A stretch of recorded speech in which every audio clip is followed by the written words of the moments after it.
I'm Blessing Uchuku in Fort Worth. Coming up, I'll tell you how a U.S. Marine from the west side of San Antonio, how the footage he captured while deployed overseas in Afghanistan made its way to big screens and small screens all across the world.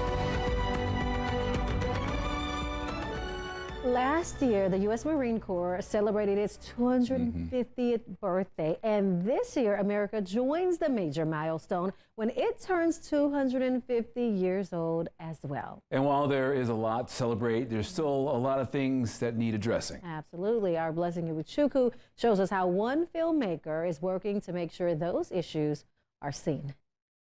He was just a kid from the west side of San Antonio with a larger-than-life personality.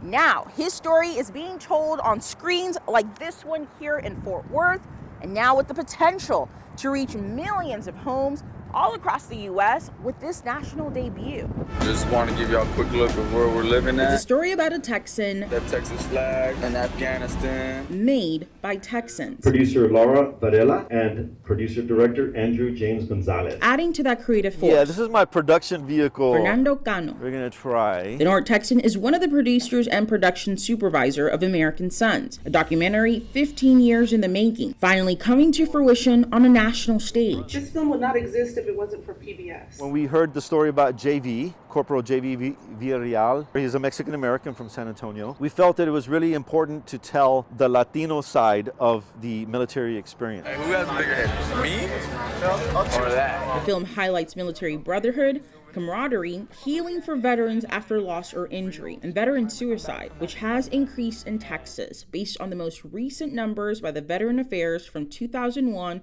to 2022, and the short transition vets have from service to civilian life. We eventually hope to affect legislation. Back in 2010, while JV was deployed in Afghanistan, he made sure to keep his family back in San Antonio updated with vlogs or video logs. One of my boys stepped on an ID. Until the camera stopped rolling on October 17th, 2010. They say time heals, but I haven't felt that yet. I mean, I can still remember things that happened like the day that we found out, you know, that surreal moment of the knock on the door. JV was killed by an IED in Afghanistan, also known as an improvised explosive device. Sitting on this treasure trove of memories of her little brother, April Rodriguez didn't want his story to die with him. He was very charismatic. He always wanted to be center of attention. And this was kind of my ode to him, of giving him a lasting piece of attention. I had no idea how many people would end up seeing it and where this would go.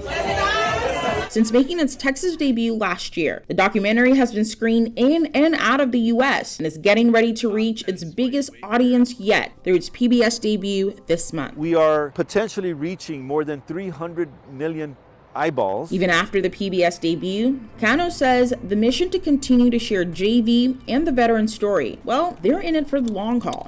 In Fort Worth, Blessing Uchuku, Spectrum News. Might be a little short, but